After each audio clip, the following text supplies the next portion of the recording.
Assalamualaikum warahmatullahi wabarakatuh.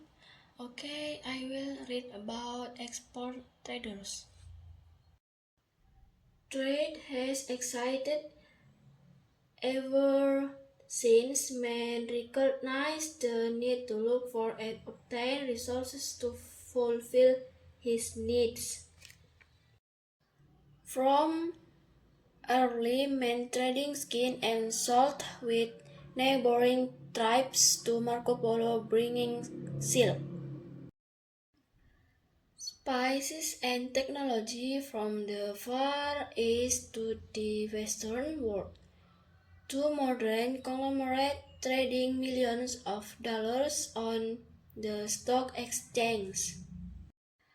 Trade has been an essential part of our lives. Countries engage in trade for many reasons. These include product availability, competitive prices, and product image. But for the goods and reach the customer, they must go through the import-export process and pass through the hand of different players along the way. The word import comes from the medieval Latin importer, which means to bring, and which in essence is done when goods are brought in from a foreign country, while export is the process by which goods are shipped from one country to other.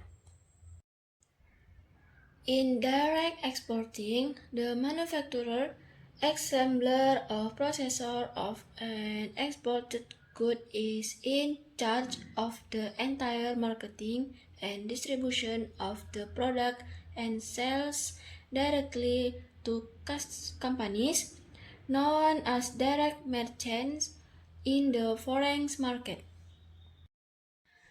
The direct merchant, when sells these goods on their domestic market.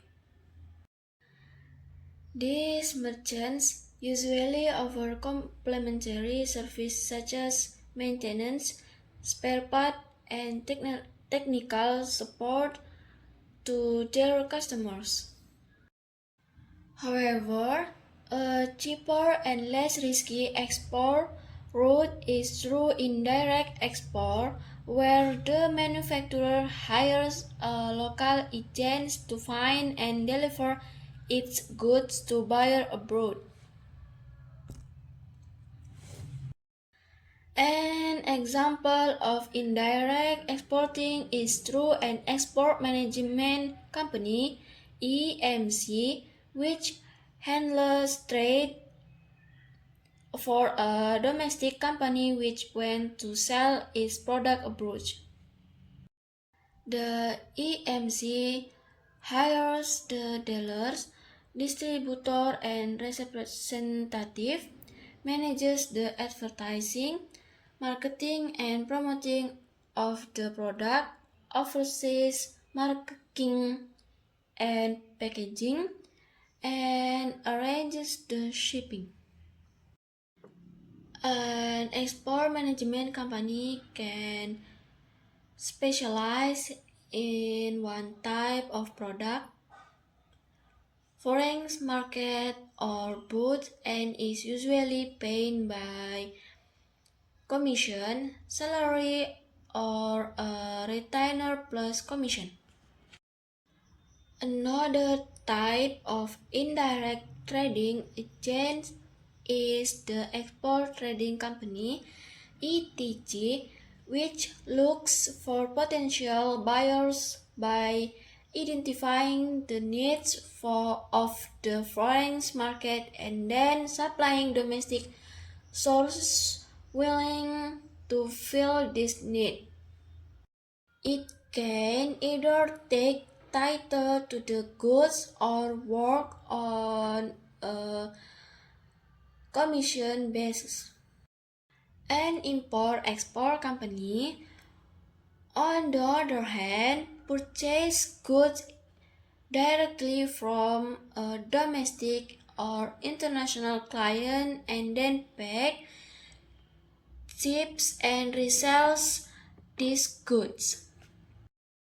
There are also a number of intermediary players. For example, an import-export agent is one who rarely invests capital in inventory or deals in the merchandise, products, or service directly.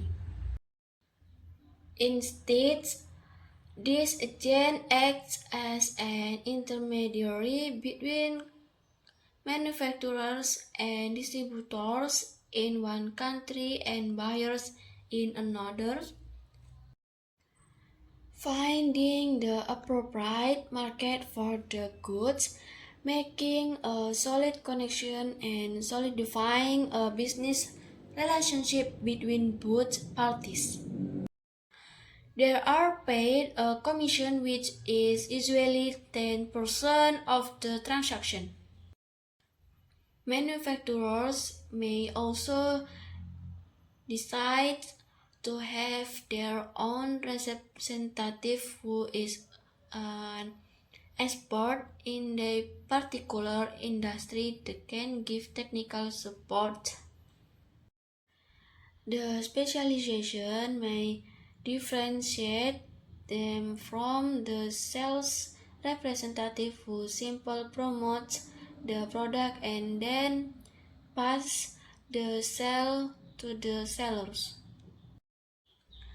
A distributor buys the imported product and then sells it to another for further distribution to the buying public. Finally, this is the retailer who then sells the merchandise to the customer. There are many different kinds of agents involved in the import and export trade, and the best type will depend on the needs and capabilities of the manufacturers who wishes to place his product in an international market. From export management companies to individual sales representatives, this is a group of qualified individuals able to help in this process. Okay, that's all. Sorry if there are any mistakes in reading. Assalamualaikum warahmatullahi wabarakatuh.